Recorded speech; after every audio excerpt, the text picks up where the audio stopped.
with us now. NOTUS politics reporter Jasmine Wright covered Kamala Harris for years, about as well-sourced in Harris world as they get. It's great to see you again.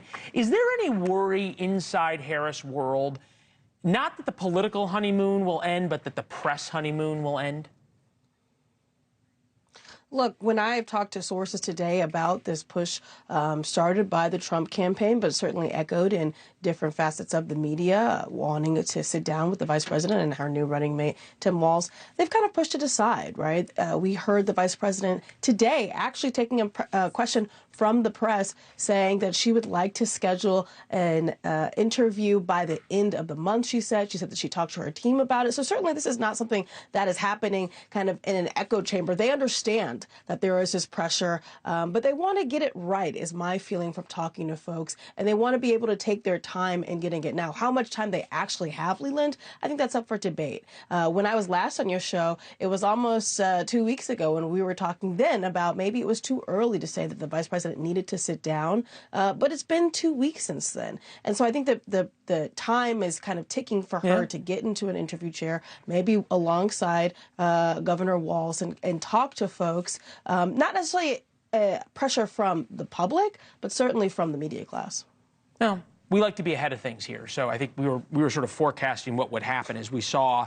Well, we saw the strategy. It made sense. If you're going to remake somebody, and they're good on the teleprompter and not good impromptu, which I think reasonable people can agree she's not, or in the past has not been, then that's what you do.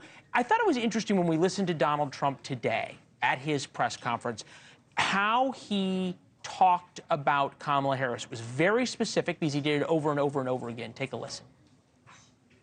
She doesn't know how to do a news conference. She's not smart enough to do a news conference. Kamala, who, by the way, is worse than Biden, and she's actually not as smart.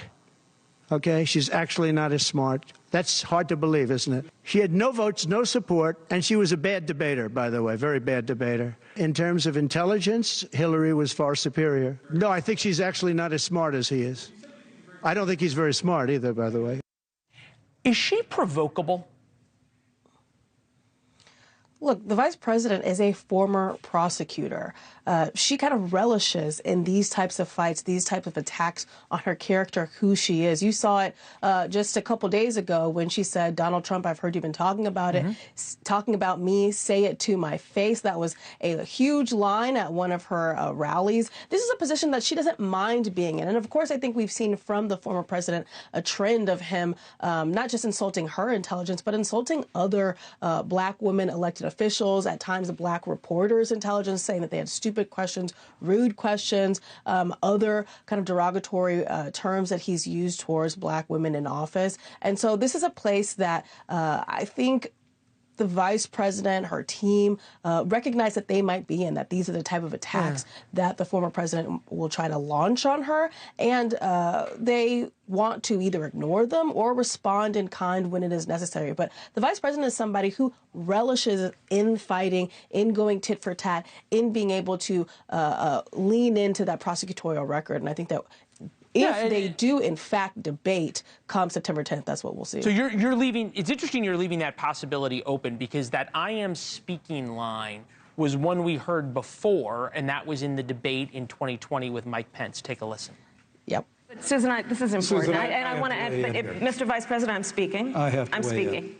Yeah, you can have 15 more seconds, and then we'll give the vice president a chance to respond. So I want to ask the American people, how calm were you when you were panicked about where you're going to get your next roll of toilet paper? That line, I'm speaking, she's used it before. Are we to expect that that's sort of the attitude, if you will, that she will go in with Donald Trump on? It's actually really funny, Leland, because after I saw that clip, I texted one of my former Kamala embeds, and I said, how many times has she given you that head nod look? And I said, because at this point in my career, following her around, I'm probably at 6. That's who she is. She wants to be heard. She wants to feel respected. She wants people to understand that, yes, she is sympathetic to pro-Gazan protesters, to the plight of people within Gaza, but she also wants to be able to get her message out to those 12,000, 14,000 people that are starting to attend her rally. Thanks for watching. Go to joinnn.com to find NewsNation on your television provider. And don't forget to click the red subscribe button below to get more of NewsNation's fact-driven, unbiased coverage.